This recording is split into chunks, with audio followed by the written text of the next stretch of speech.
Sao mình mong chèn chè nó cũng không nhiều nữa. Sao mình mong tao xé chèn chè nữa. Sẽ là chạy bộ bồn chè nữa. Là chạy nó sư mà cái xe là chạy bộ tòn chè nữa. Chạy bộ lăn chè theo úi tôi nên đi thì nó nè bây giờ nó xé rồi.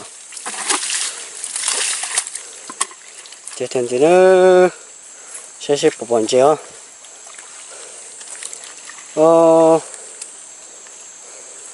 Chèm không chèn chè nữa, chèm không tao xé chèn chè. Máy tuần nữa mà. Đi tuần tới thiên nào, nên đi được cái việc.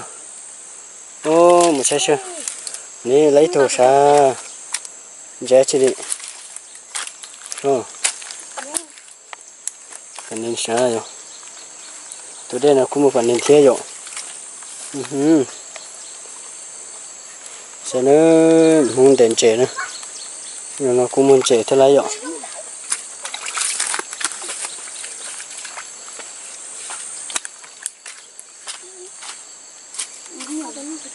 Lấy thùng gì thế nào?